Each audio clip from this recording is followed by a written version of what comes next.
Hello, everyone, and welcome to Spiritual Awakening Talk and Stories, a podcast built from love. And this podcast is being created for you, and it is to bring you awareness about your spiritual gifts, about your spiritual abilities, psychic abilities, whatever word works for you.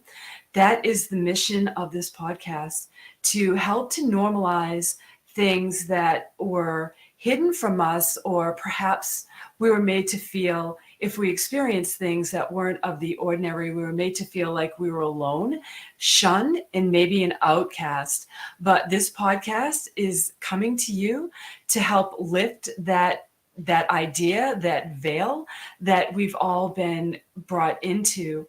And so my special guest tonight, her name is Cherokee Light Sky, and she is a psychic medium, and she has agreed to come on to the podcast tonight to share her awakening story.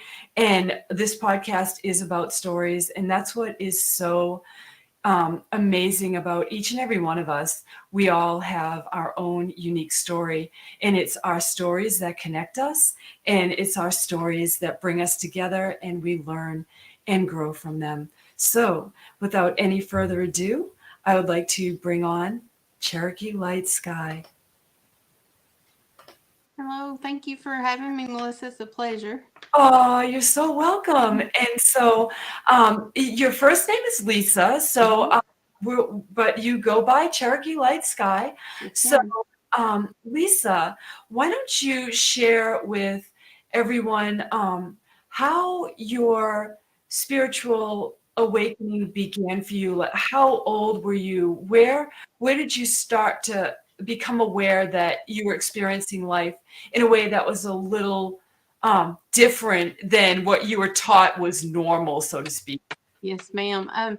My first memory, I was probably about 5 years old, and at the time we were staying with my mother's parents while we were in the process of moving into a new home, and I started having dreams.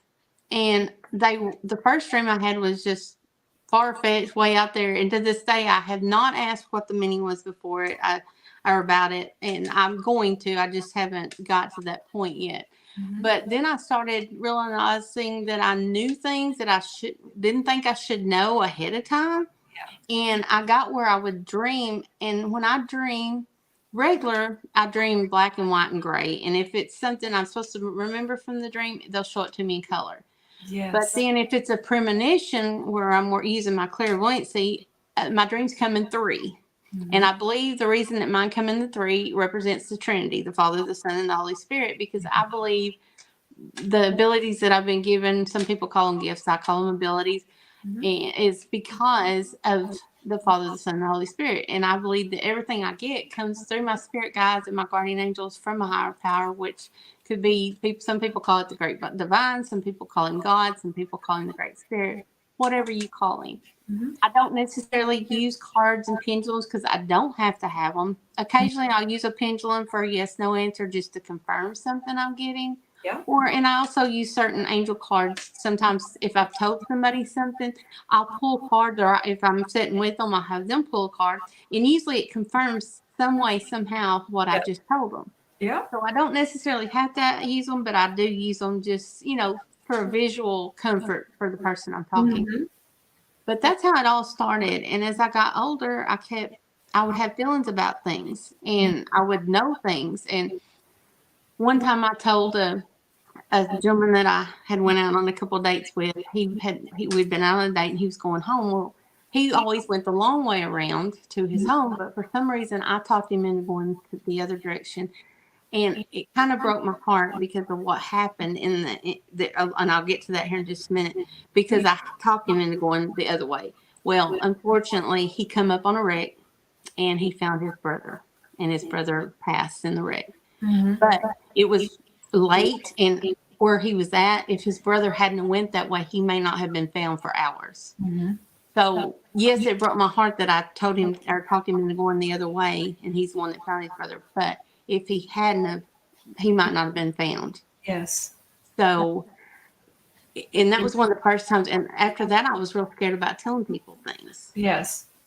So, even though I've been doing this for some time, even though I didn't know how to deal with it until just the last 9 years, I would tell people certain things, but I got where I wouldn't because of that instance there, because it made me feel really bad. Yeah. But to move forward, approximately 9 years ago, my mother talked me into going to Psychic Expo in Granbury, Texas, which is a little ways from where I live. I live in North Texas. And I asked her why she wanted to go to this. We had never went to anything like that. Yeah. And she said, well, I've never been to one. I'd like to go. Would you go with me? And I said, okay. So I went. Mm-hmm. Well, she went around doing her thing, getting readings and doing different things. And I just walked around kind of taking everything in. And I kept going by this one lady, and I felt like I was being pulled to her. Mm-hmm. So finally, I got the courage up, and I went and signed up to get a reading, and I waited my turn, and I sat down with her. And the first thing she asked me was, why are you not using your gifts or your abilities? Mm-hmm. And I know I look like a deer in the headlights because I'm thinking, how did she know this? Yeah. There's no way she could know this. She don't know me from Adam. Mm-hmm. But she told me things that there's no way she could have known. Yeah. And she actually became my mentor. Her name is Mary Beth. And she worked with me for a long time. I got to go into some of the fairs with her. And she not only did readings, she also sold different products and different things.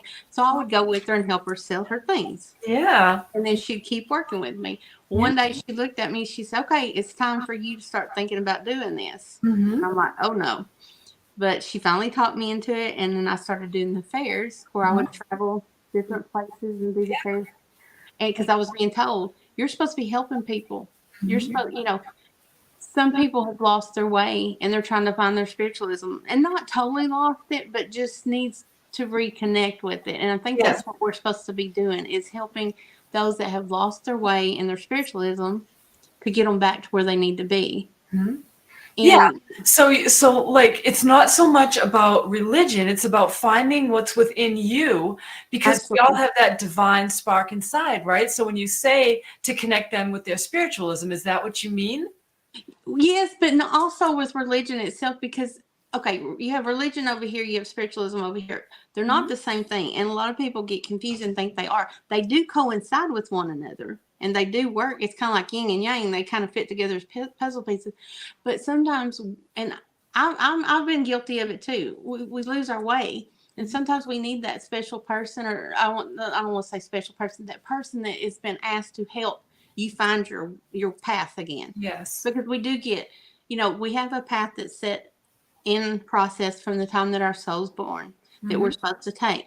But he gives us as humans free will, and we do take those detours off, and those are our learning lessons where sometimes they're for great value, and sometimes we think, oh my gosh, why am I having to go through this? It's horrible. But in the long run, look, even if you're going through a horrible, or what you feel like is a horrible experience, you're really not.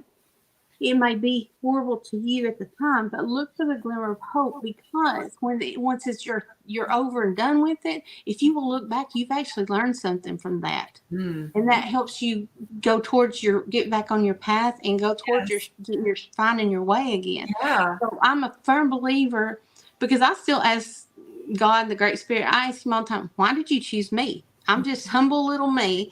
Why did you? But apparently for some reason, he decided that I need to be one of these that goes out there and helps people, and that's what I want to do. I don't want to, if I can in any way, shape, or form, but I do ask anytime I have people come sit down and want readings with me. And if I happen to come up with somebody on the street, I always ask for their permission if I have a message for them, because it's not my place to go up and say, I need to tell you this. No, I'm stepping into their space, and I need to ask that permission. So that's kind of how things started. I started remembering things from when I was a little bitty girl. Yeah. It didn't make any sense. Then I met my mentor, and like I said, she mentored me, and we're still very good friends. And she still does help people as well. And I have met many. I know her, and she's a wonderful person, and we did at one of those fairs, which was in Psychic Medium Cindy Weston, where we all know each other. So absolutely. You, Cindy, Mary Beth, all of y'all are part of my what I call my tribe. Yeah. we all work together to help each other. We help other people. And, sometimes we don't always do it alone. If we have we're getting a message, we're feeling things, but we're not sure we're getting the full of what we need, we may go to one of our tribe members and say, okay, this is where I'm at with this. What's your take? What are you getting? Even if it's you confirming something that I'm already getting, but I'm not sure. Or if I'm not getting all the details I feel like I need, I may call one of y'all up or something, or text you or say, hey, do you got a minute? Because I'll go in and talk to one of y'all to see what y'all's take is, it just to kind of confirm. Because I'm sorry, even I know there's people that have been doing this for many, many more years than I have. And I've even talked to them, and they still second guess themselves sometimes. Or am I really hearing what I think I'm hearing? And so we'll stop and we'll converge with each other to see if we get the same things and kind of confirm. And that's a big help. It really is, and it's beautiful. It's, it speaks about the human spirit and how, we always need help, no matter how connected we feel. There's always things, because a lot of the things that we have to tell people are very sensitive. And so it really does help to connect with people that do what we do, and to have that network that we all help each other, because, we are here to, each and every one of us, to help who God or Creator puts in our path, and to help each other, because, doing this work sometimes can feel, lonely, and you can feel doing this. So I agree with you. It is so, so very important to make these connections with people that do what we do. And, it's so beautiful, because I always tell people now that most of my friends now, like 90% of my friends are psychic, like everybody's psychic. So let me just clear that up. Everybody has psychic abilities. We're born. Absolutely. But I mean, people that are fully aware, and some of them that use them to actually, they're actually professional psychic mediums, like you, like me, like many people I have on this podcast. But there are people that have no desire to take these gifts to that level. I say this because, I feel like they are in many, many ways, all born with these special abilities to connect with, loved ones, the divine, God, Creator, Jesus, whoever you want to connect with. And so, I feel like we're here for those people, to let them know that if they have a child that tells them something, that we help them to make that child feel comfortable and safe and unafraid. I know I haven't had that, and I've shared that, so I'm sure that you feel the same. So, and I know that you have psychic children and your grandson as well. So there's so much we can talk about, but let me just ask you. So, you're at these fairs, you've met your mentor, you're trusting your abilities, and you've reached that stage, like you're ready to give readings. And so as that fledgling, that person that this love and this light you want to share, you're an empath, and this first person sits in front of you. Tell me, how do you feel? Oh, the first time I had the first person sit down with me, I was scared to death. I mean, literally scared to death. What if I don't hear what I'm supposed to hear?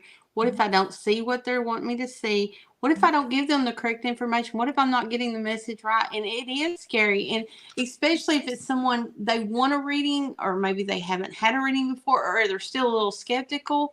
You have to work through that it's a process, because if you've got a skeptic that sits down and they may think that they want this, but they've got this wall up, even though they're saying open to it.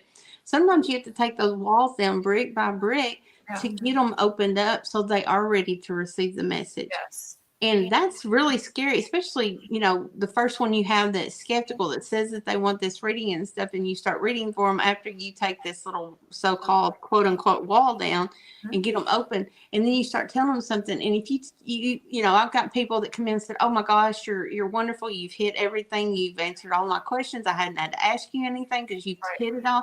And then you have all of a sudden, and this happened probably my second fair, I had a lady come in. Had to take the bricks down because she was real skeptical. I could feel it before she even sat down.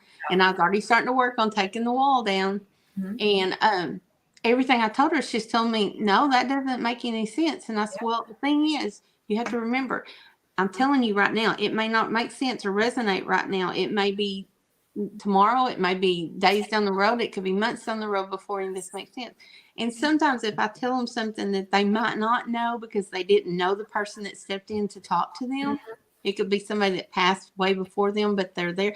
I'll tell them, if you have someone older in the family that would have known this person, go sit down and talk to them and ask them questions. Then it may make better sense because you didn't know this person.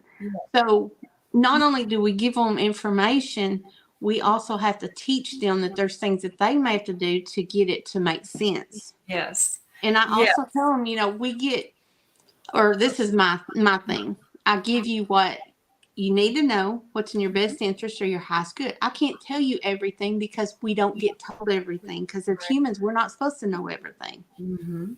So I give you what I get that you're supposed to have.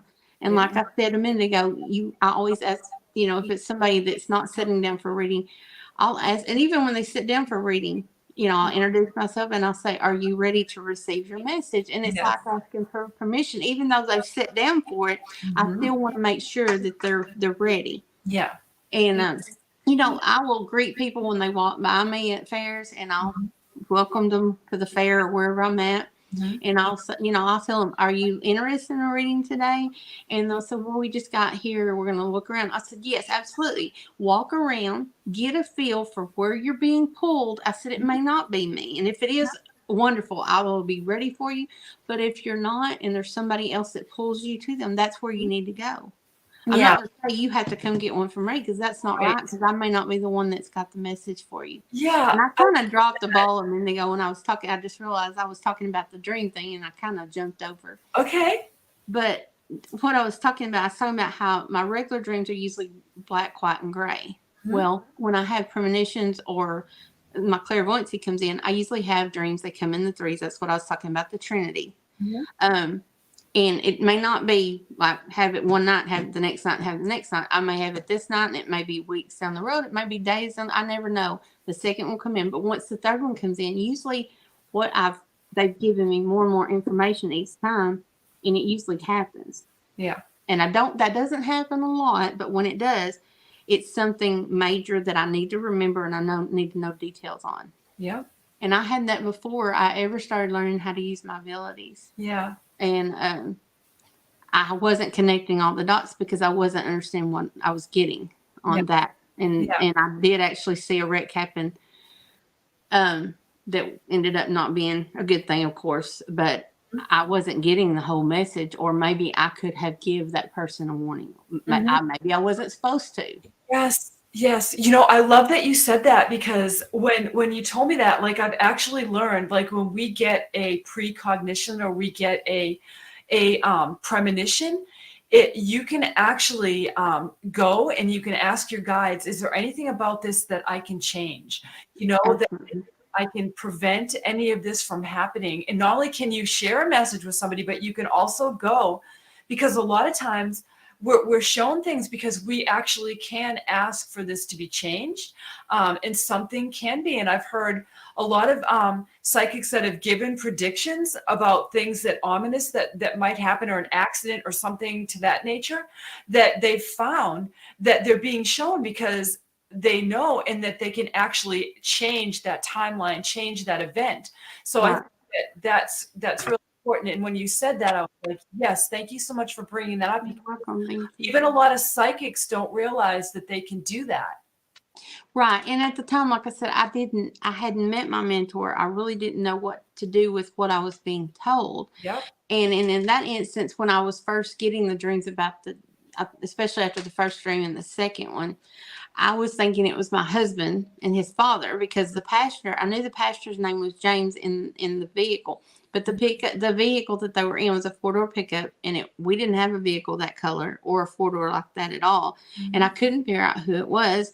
And I knew I could see it from my house, but they were showing me my house that I used to live in, not the one I live in now. And it was actually up the road from here. Yeah. And when it all came down, it was a dear friend of ours that was, it was early morning. They were going to work. They actually got hit head on by a drunk driver, and it was him and his brother. And his brother's name was James, actually the one that was in the passenger seat. Yeah. The gentleman driving, which was our friend, he was actually killed. His brother was injured really, really bad. it was just crazy because I didn't know what to do with it. And I wasn't hearing and seeing everything I was needing to get. But since then, like you said, I've learned to start asking more questions. Yes. And to move on, I'm going to put in the next story where I kind of got outed because I didn't let anybody know. Mm-hmm. And I know. And why is that? It's a stigma, right? Because we're in such deep programming that if we connect with a loved one that passed, people think that we're doing something wrong. Exactly, because it's not like that at all. And I think, nothing again, because I'm very religious myself. I know as you're a minister, Reverend. I'm an ordained minister as well. Mm-hmm. And I interpret the Bible differently than others, but I don't go out there and push my religion on other people, and I don't, allow them to do the other. We can talk about things, and there's going to be times that we agree to disagree on things. Right. And that's one of the things that the Bible does put a stigma out there that's against psychic mediums. Mm-hmm. But then you have to turn around, and please don't take this, I'm trying to put this out there towards anybody, because that's not what I mean. This is just my opinion. Right. What were the disciples, though? They got messages from God and from Jesus, yes. And they told what they got. So that kind of contradicts, but please don't take that as I'm trying to push my thoughts on anybody. Mm-hmm. This is my opinion. That's your awareness. I'm going to that's how it comes through you, and that's beautiful. I'm going to get off that and move on. Mm-hmm. But anyway, I do know that my gift or my abilities stems from my mother's side of the family. My mother's a healer. She doesn't do a lot of it except for like me and my kids and stuff. Like if I used to have real bad migraines, she could rub on my head and touch my head for a little bit and my migraine would be gone like that. Mm-hmm. But she doesn't really know how to use it. And I'm not a healer, so I can't help her. And I told her she needs to find someone that's a healer that can help her. Mm-hmm. And, she's kind of like, she doesn't know that she really wants to be out in the public using it, but she'll use it when she needs to. If a friend's in the hospital, she will go up there and lay her hands on, and whatever God decides to give her to help, whether it's just to take some pain away, she's good with that.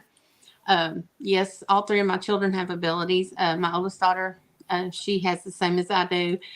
She doesn't use them like she needs to, but she works a lot and she's busy, but she does use a little bit. The problem with not using your abilities is it can cause anxiety, depression, stomach problems, headaches. Mm-hmm. So I've started working with her because her anxiety is real high. So I've started working with her, even if she does it for 5 minutes at night or something before she goes to bed. So I'm working with her. My middle daughter doesn't want any part of it. And my son, he's a psychic medium. He more sees spirits than anything. He's more of a medium, and he's not real sure about it. So I don't push it, but I do try to work with them somewhat without them realizing I am. Mm-hmm. Now, several of my grandchildren are. My oldest biological grandson, that he actually lives with me, and he's psychic medium, and I'm working with him, and he's coming into his own, and he goes by Fox Light Sky when he. I met him at the fair, that last fair we were at. What a nice young man. Thank you. He's 14, so we've got a little bit of work to do. But his younger sister that is 9, no, she's 10. No, she's not. No, she's 9. I had to stop and think. I've got several grandchildren. But she's coming into it. And so I told her to give me a little bit more time. I want to see a little bit more maturity with her. I've taught her how to ground and protect, but I told her I want to see a little more maturity with her, and I'm going to start working with her. And she has a 8-month-old baby brother. I'm pretty sure he has abilities. Now, her 5-year-old brother, he does.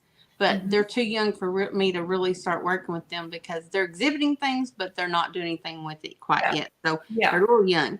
Yeah. My daughter that doesn't want anything to do with it, she has 5 children. She has 3 boys and then twin girls. Her youngest son, I know he's a medium. He's showed me things. I haven't worked with him because of her. She doesn't really want me to go there. We'll see how that works. And then her oldest I've seen some abilities with him. Yeah. It does run in families. And that's what I want people to know as well. Like these abilities, if you think back to your own family and then think about yourself, you'll start to connect dots because people didn't openly talk about it, but yet there were little cues, maybe little things they might have said to you, little stories they might have shared that you would think of now that would say, oh yeah, like my grandfather was, or my grandmother was, and now I know my mom is, but she didn't do anything with it, but here it is resting on me, and now this is my responsibility to help. And that's the thing. we are being called right now to help people to Absolutely. understand And to that's all I know. want to do is help those Yeah, that need help. And that's yeah. what I'm here for. Me too. Me too. That's my mission. And that's why we do this podcast, because, you know, it's all about normalizing what I feel. You know, you brought up the Bible, and I feel like when you think of Jesus, would you ever have known a more mystical, magical human being that ever Oh, walked the face of no. the earth? What a healer, like the most Oh, divine healer absolutely. of all healers, right? So, Absolutely. you know, you turning water into wine. If that wasn't magic, I don't know what was, you Oh, know. it's You the want. stories are just awesome. Yeah. And the more I read and the more I go back and reread, I learn more and more every day, and it Mhm. just amazes me. Yeah. Because we just get a small portion of what abilities. He Mhm. had miraculous abilities and Yeah. powers, and he did so many wonderful things. And Yep. absolutely, and I'm a full believer in. I mean, I think it just amazes me at the Yep. things that he was able to do. But we're not meant to do all those things. We're meant to do exactly, and that's something else. Not one of us does exactly the same way. Mhm. Everybody has their own way of doing things. Mhm. Some of us may have some similarities, and we may do some things that are similar, but none of us really truly do everything exactly the same. Right. Of course. And that's because we're not supposed to. We're supposed to Right. do it the way they want us to do it. Mhm. So, and I love listening to other people like you and like Cindy and Mhm. like Mary Beth. I mean, because we all do things a little differently, and that's Yes. okay. That's the way we're supposed to do it. And Yep. some of us are pulled in different directions, even if we're psychic mediums. Yes, we do readings. Yes, we talk to spirits that come in of loved ones that have passed. We talk to spirit guides. We talk to guardian angels. We talk to the archangels. But we may do it on a different basis in a Mhm. different way. Mhm. And to explain and when I say I hear things and I see things, like we were talking before, is when I see something, it's not like me seeing you right now or see somebody standing next to me, and I Mhm. don't know how to explain it. And when I say I hear things, I don't hear it like we're talking to one another. Mhm. It's a different kind of hearing. Mhm. So, and yes, it did stem, like I said, my grandchildren have it, my children have it, I have it, my mother had it, her mother had it. Her mother's had some, and I'm pretty sure her father did, and I think his was stronger. My great grandfather on my mother's side was even stronger than his wife. Mhm. But my grandmother was ridiculed for it, so she wouldn't even hardly talk about it. So Right. when I started coming into it, I had nobody to talk to because she was ridiculed. And she, like 3 weeks being 106 years old, and she passed in 2019.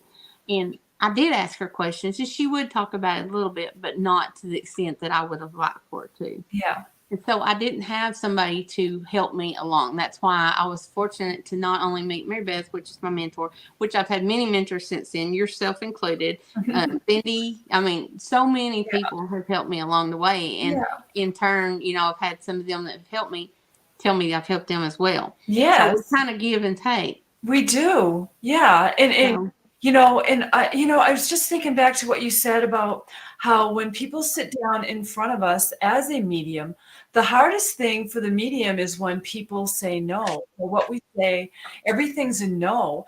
And it's really difficult, but you get to that level where you just trust and know that the information that's coming to you is divinely given, and you would not receive it, and it would not come out of your mouth if it were not truth, because absolutely. you would not waste that energy or that person's time. So, I feel like education for people that have readings is super important. So I do take the time to talk to people, before we start to read and explain my. Absolutely.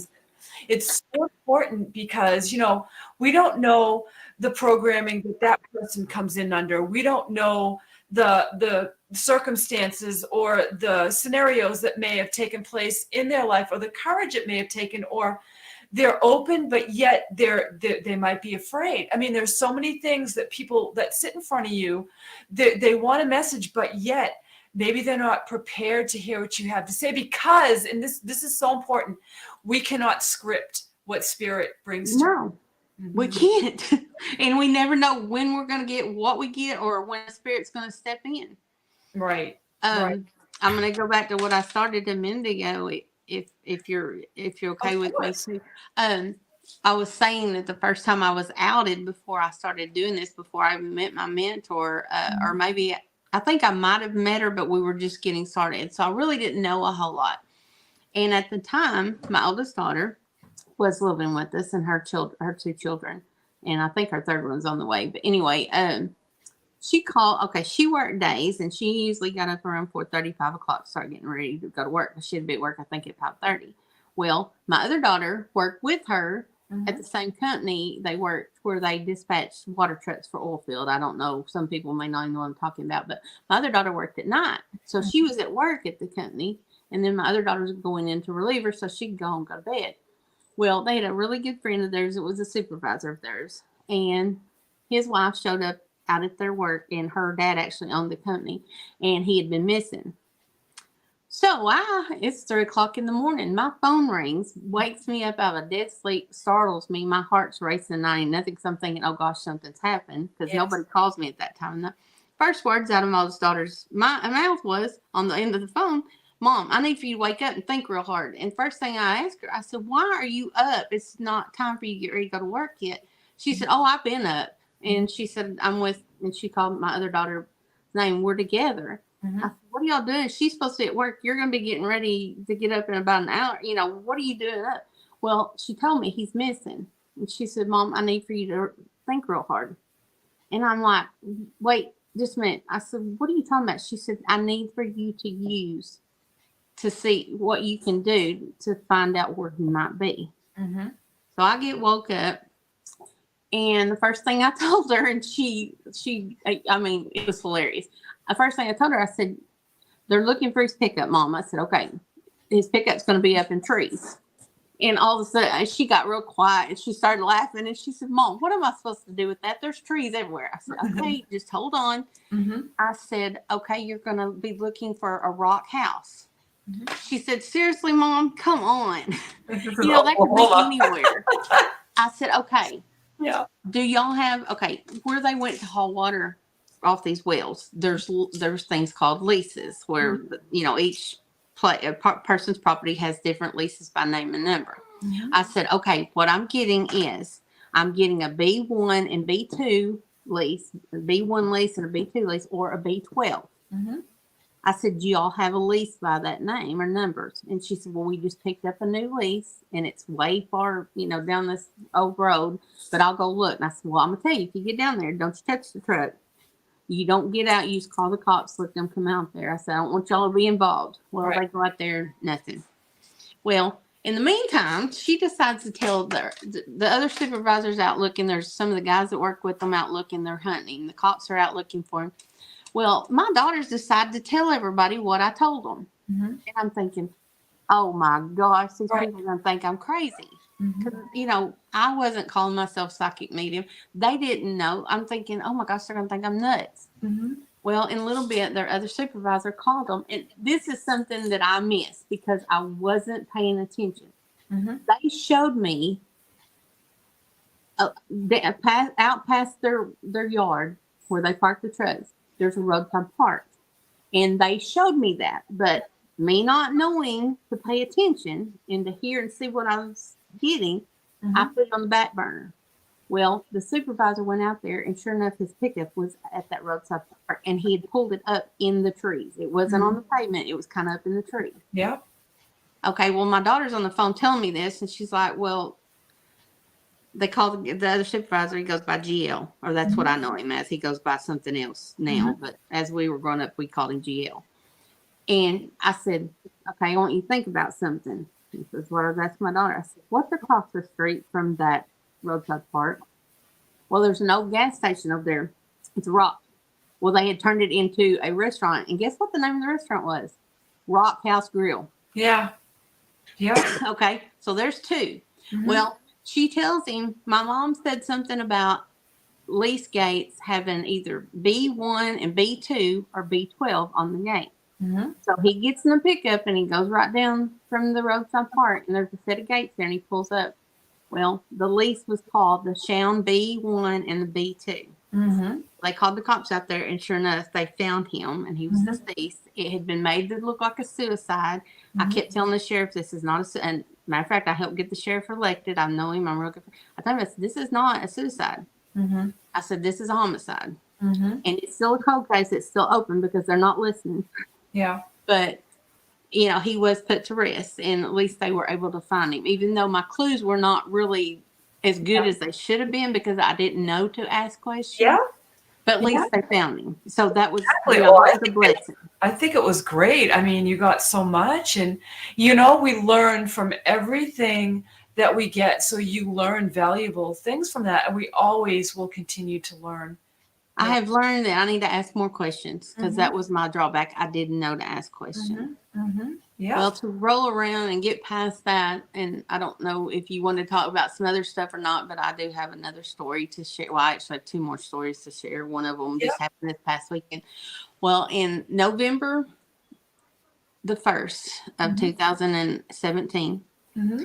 my husband's truck was in the shop, and I had been having premonitions of him being in a wreck. Mm-hmm. Not only had I been having the premonitions, so had my mentor. Yeah. And we had been comparing notes.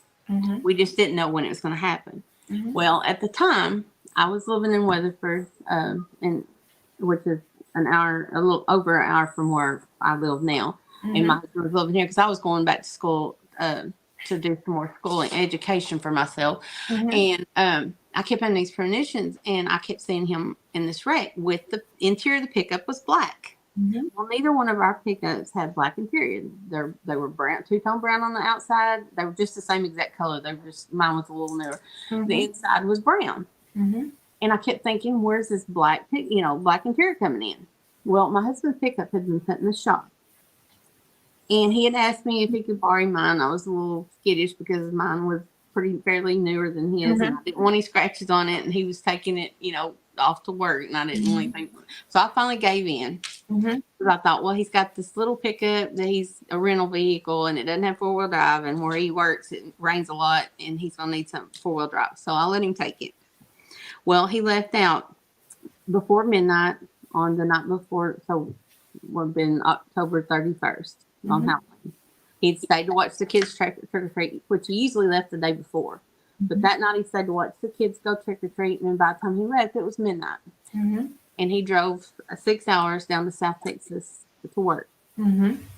He called me that morning because I was in town because I was going to take my dad to the doctor and to make sure I was up and getting ready. And I was just fixing to walk out the door to take my dad had just drove up, and I got a phone call from him again, which I thought was odd because usually he does. If he'd called to wake me up, he wouldn't have called me again for several hours. Right. Well, I picked up the phone, and he said, I'm okay, but I've been in a wreck. Mm-hmm. The DPS officer and the EMTs and everybody because he was out there for a good 2 hours before he was found. Mm-hmm. Somebody had cut him off coming off of a county road. It was dark and foggy. Mm-hmm. He hit the embankment with the nose of my truck, and it rolled, they said, at least 4 to 7 times. Mm-hmm. Still don't know this day how he walked away, but let me tell you something. Mm-hmm. I had been praying, and to back up a minute, the little pickup that he left for me that was a rental truck that he was using because his was in the shop, it was white with black interior. Mm-hmm. Well, I ended up keeping it and letting him take mine instead. Yeah. Bigger truck. Thank gosh I did, because he probably wouldn't have walked away. Yeah.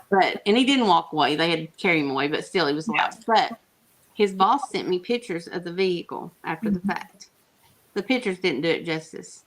I drove all the way down to San Antonio where they had taken him by Careflight. Mm-hmm. I got there, finally got to see him. He had a head injury. His skull was cracked. He was in really bad shape. Yeah.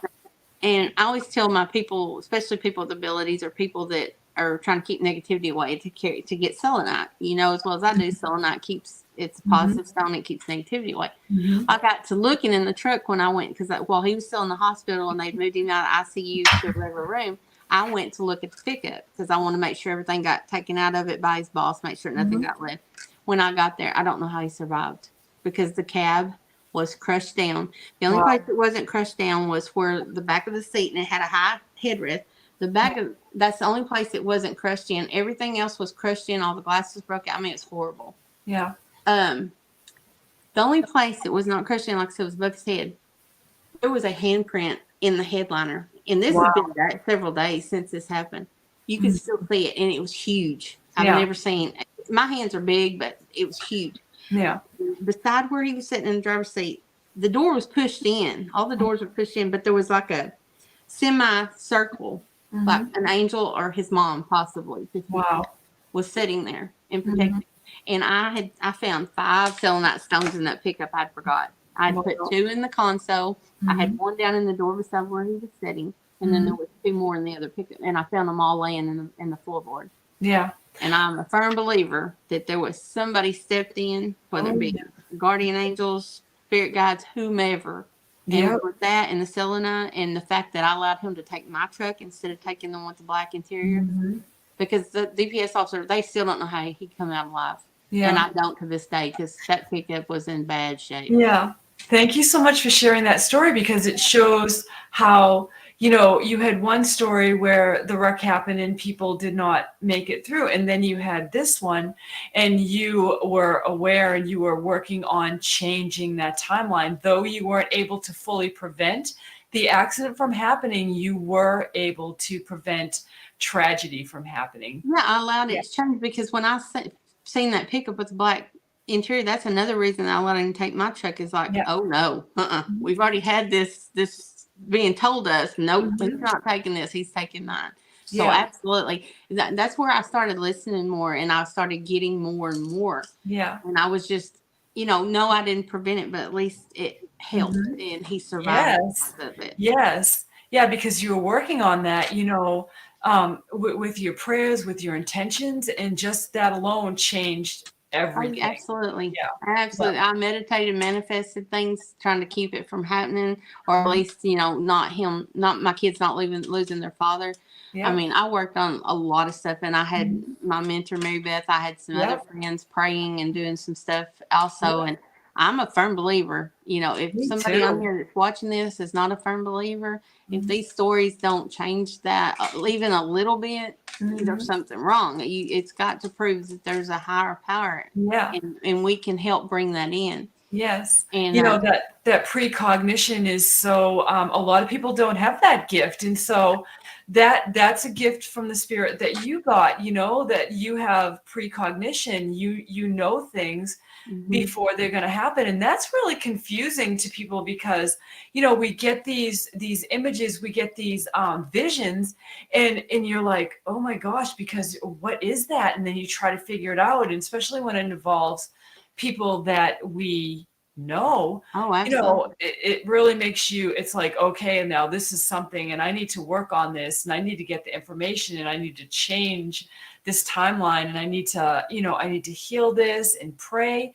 And I believe, you know, I believe that's why we are given precognition, to help change the turn of events, so to speak, right? You know, some things are, you know, people soul contracts, some things are just going to happen anyway, you know, but if there we are can things help it where it's not so bad, or it doesn't go to the extreme, you know, why listen to what you're hearing. Yeah. Listen to what you're hearing and ask questions, because I'm like you. I mean, it just surprised me, you know, that I had the ability to maybe change some things up that were supposed to happen. Yep. I didn't mean to interrupt you, but I'm a full believer. I'm a full believer like you, and I don't have the precognition all the time. It's just when I need it, they send it.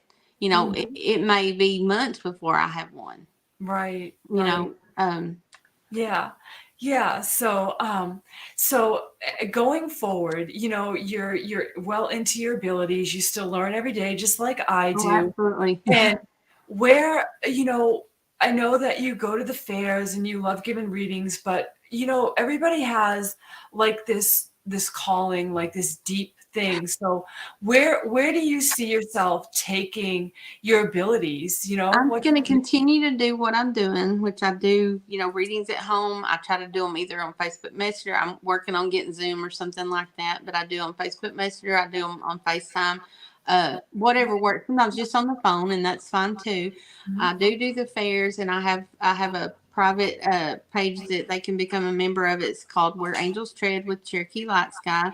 You have to ask to be a member. I post things on there. I put where I'm going to be. You know, I do lives from time to time, short little lives, and I'll answer 1 or 2 questions for free on there, you know, just to kind of help push people in the right direction if they have a question. Absolutely one thing that's really coming in fast and furious right now, and I think even though I'm going to continue to do what I'm doing, I'm being pulled towards finding people that are missing. Yeah. There's a case in Oklahoma of a gentleman missing right now. I've actually went up there and I give the family some information. The sheriff's department and the OSBI have not contacted me yet, and that was in December. He's been missing since November.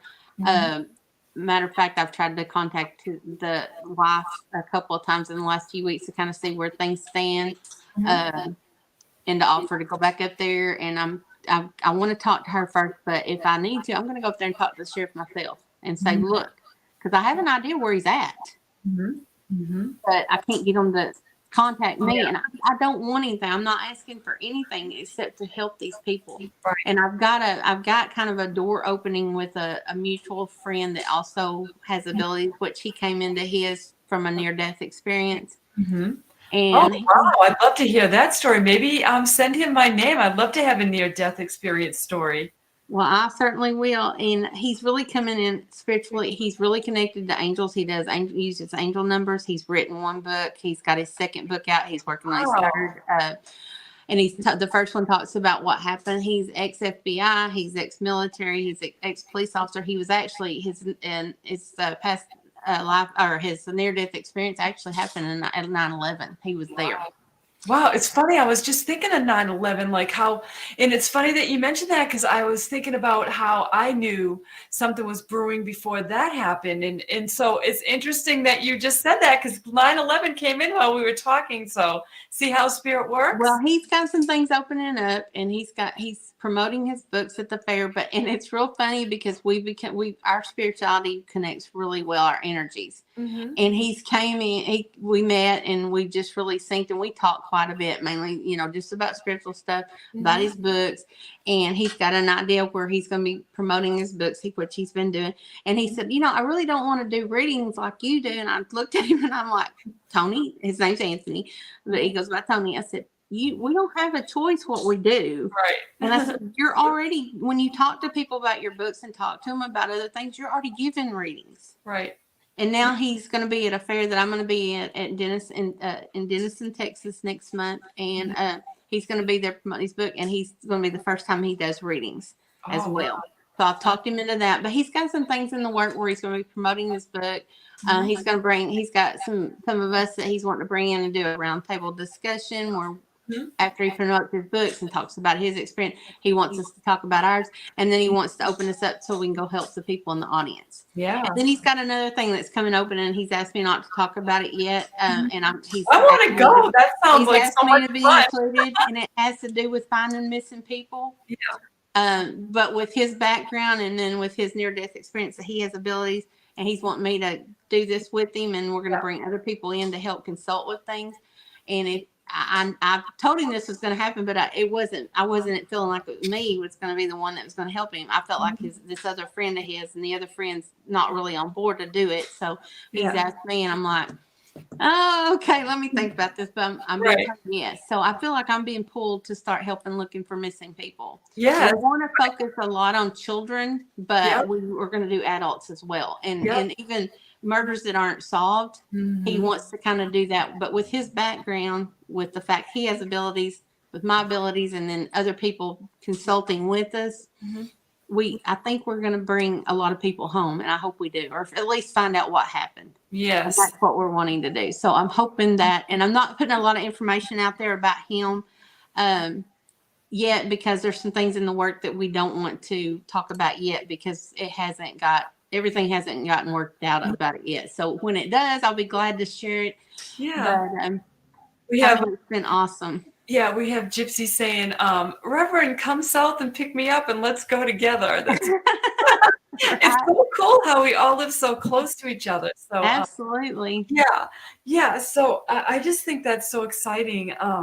And the near-death experiences, people's stories fascinate me, and how they had this opening up with that. So it's so great that he wrote a book, and I'm sure we'll talk about that Well, I soon. don't want to talk about a lot about the book because it's out there and I want people to buy it. It's called Woke, WOKE. That's his first one. I can't remember the name of the second one. It's at the publishers right now, or at the editor right now. So, and then he's writing the third book, which coincides with the first one. It kind of follows on, but the one in the middle kind of talks about other things, about his life and kind of thing. And I've started reading Woke, the very first book. I haven't got very far yet, but it's so fantastic. I mean, it's just inspirational. Yeah, I love that. And he's asked me to write the foreword for the third book. I'm not an author. And I told him, I said, you want me to do what? So he's asked me to write the foreword for it. So I'm working on that. Never done it before. And I'm gracious that he asked me. There for a while, and periodically I've noticed that, especially in the last few weeks, which I suffer from insomnia real bad. I'm a night owl. I'm not a morning person. Me too. And I know it's because they're downloading, and I have to tell them to slow down, and downloading, y'all that don't know, what that means is they're giving us a lot of information. They're teaching us a lot while we're sleeping. Yes. Well, they're immortal, so they can take on all this information really fast.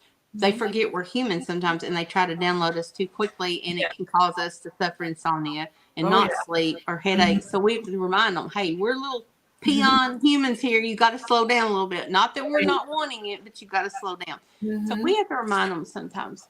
Yeah. But anyway, I have been, for the last few weeks, I noticed my head and my neck felt weighted. So I did some energy work and did some cleansing. And then I had a friend of my cousin, Deborah Renee, she does light language. And I had her do some work on me to clear out some sludge and get rid of some memories that I didn't need to keep anymore, that didn't mean anything. It wasn't something I needed anymore. So I cleaned out, she cleaned out, we did energy work, and it lightened everything up for me. So Saturday, my husband and I had went to Arlington, Texas. We had to run some errands, do some different stuff. Well, we decided to go eat. And I was looking up different places. Well, we like to eat at Babe's Restaurant. Well, there happens to be one there in Arlington I didn't know about, but it's in the historical part of Arlington. I'd never been down there, and it's really neat. So they take us in and they set us down, and it's kind of dark in there, and they've kind of got it dressed up kind of like old buildings and stuff inside. And where they set us, it looked like we were on the old back porch. Well, there was a table beside us, and there was this lady and this older lady and a little boy. And I'm pretty sure that the older lady was the lady's mother, and the little boy was her son. Or it may have been her grandson, but I think it's her son. But anyway, we sit down. And all of a sudden, this spirit comes in. A loved one that's passed came in. And I told my husband, I said, there's a spirit just walked in. And he said, we're here to eat. You're not here to work. And I said, no, this is not working. This is bringing a message in for somebody. Let's stop you there for a minute, Cherokee. So when you see them, how did this spirit of this man, was it a man? It's a woman. Okay. It's a young lady. How did this woman walk in? How do you see them? Because people would be interested that have never seen, or maybe they. Sometimes when I see spirit, I actually see them walk by me, like I was seeing somebody walk by me. Okay. And sometimes they're silhouette. Sometimes I can see through them. Sometimes I can't. Sometimes it's like say my husband or my grandson walk by me. But this one, I seen him in my third eye. I seen it in my mind's eye. I did not actually see her materialize. I saw her through my third eye. So it was like they were showing me a vision of her. It wasn't like she walked by, but I could see her standing there to the left of this lady behind her shoulder. And I told my husband, he said, no, we're here to eat. You're not supposed to work. You're not supposed to do this. We're here to eat lunch. And, he sometimes gets a little frustrated because, he understands and he believes, but he gets a little frustrated sometimes when it just, and I said, look, I can't control when these people decide, or these loved ones decide to come in, these spirits, because they've got a message. Well, I was trying to be nice and trying to ignore her, and she's like, no, you're not ignoring me. I'm here to tell you something because you need to give her a message. Well, I sit there and I'm him-hawing. My anxiety's getting higher and higher, and they're getting ready to leave. So they stand up, and I said, excuse me, ma'am. I said, I don't want to bother you. I don't want you to think I'm a nut. I said, but I'm a psychic medium. My name is Cherokee Light Sky. And I said, you have someone here with you. Would it be okay if I ask your permission to tell you what they're wanting to say. Because like I said, I always ask permission. If they don't want it, I'm not giving it, because it's their choice. It's not mine. Right. I Yes. just hear what they're saying. So I told her, I said, this young lady, I said, I feel like she died between probably 25 and 35. And they don't always give me a distinct age. Mhm. But I said, she's coming in showing me that she's dressed like Marilyn Monroe, like a costume. Mhm. And I said, it makes no sense. And I said, she's not telling me her name, but I do get the letter M. And I said, but you've known her for a long time. And she started kind of giggling, and then she got teary eyed, and she said, that's really funny. Her and her mom said it at the same time. We were just talking about this friend. Her name's Maggie.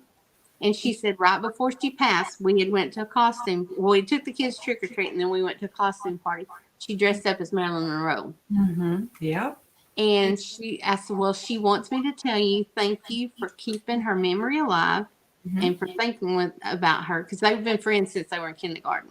Mhm. And she said she just thanks you so much for always being there for her and being her friend, and you keep her memory alive by talking about her. And she said she even sometimes at home, I said, you talk to her like she's right there. And she said, absolutely. I said, she's here to tell you thank you for that. And she also told me to tell her thank you for watching over her son. I said, well, her son's fixing to graduate high school. She said, yes. Mhm. And I said, tell him that she's so proud of him for the young man that he's become, that he's on the right track, continue on with his education, do what he's dreaming of, because he will do well, and that she will be there at the ceremony, the graduation ceremony. So let him know that. And she started crying, and she said, oh my gosh, I needed this so badly, because I thought she was around me. I felt her, but I wasn't sure. And she said, I needed to hear this, and her son will be so happy to hear it. Yeah. Yeah. She said he thinks about her all the time, and he thinks he feels her. And I said, no, he don't have to think. He does feel her. Yes. I said, she comes in and she hugs him and she kisses him. And she still, quote unquote, tucks him in bed at night, even though he's, getting to be a older young man. And I said, she still thinks of him as her baby. But anyway, I seen her so clearly. And that's one of the clearest one I've seen in a while. And I was just absolutely amazed. Yeah. Well, let me just say, thank you so much. That was a great story. It takes a lot of courage to just go up to somebody and say, hey, and you don't know what they're going to say, but you did it anyway. Sometimes we're just called to do that stuff. But I have to say that what is really interesting is earlier on in this interview, during our time together here, you mentioned that you were not a healer. But let me just remind you that all of this work that we do with spirit is healing. So whether or not you are trained in a certain modality of healing, you are bringing healing to people by sharing your love. And that's true. And I guess I had never thought of it that way. Yeah. But when I said that, I was talking about I can't lay my hands on somebody. No, I'm not disagreeing with you. I'm just saying, I'm just bringing that to your awareness that you are bringing in healing, and all of this work is healing. So, and I enjoy it. I enjoy it so much. Yeah. So, on that, I just want to thank everyone who was here with us tonight. Thank you so much. We had a spammer, so I had to take care of that. I can't see very well, and it was like a small emoji. I couldn't figure out what it was. And they're always cropping up. I just did it, and we took care of that. But it happens. We're live. We're open up to this kind of thing, and we're always going to get people that have nothing wonderful to add to anything, and we don't let that bother us in any way. No, not at all. But one day, hopefully, they'll open up and they'll allow somebody like me or like you or somebody to help them and find their way too, so that they're not confused or misinterpreting things. So I hope they can find the right person to help them as well. Yeah, we're just sending them love and light and hope they have a journey. We don't ask for anything negative to hurt or hinder anyone, even if they're trying to do that to us. That's not us. We are of love and light, and we don't do darkness. We don't mess with dark things. We're not supposed to. We don't have any intention of doing it. I don't want any part of it myself. Same here. So with that being said, I'd like to thank everybody once again, and thank you so much, Cherokee Light Sky. I've enjoyed our time together. Thank you for sharing Melissa. Stories, and for bringing your your abilities and your just, your experiences that other people will find this podcast in, days, weeks, years to come, and they drive something for it. So even if, a lot of people weren't here now, this is for later on, because Spirit knows, God, the universe knows who needs these messages, and that's why I'm here, and that's why you agreed to come on here. So we understand that. So I'm just gonna thank everybody once again, and we're wishing you light, love, peace, and blessings of all kinds. Absolutely. Until next time, Reverend Melissa Kennedy signing off. Thank y'all. Bye-bye. Thank you, Melissa. Bye-bye. Bye.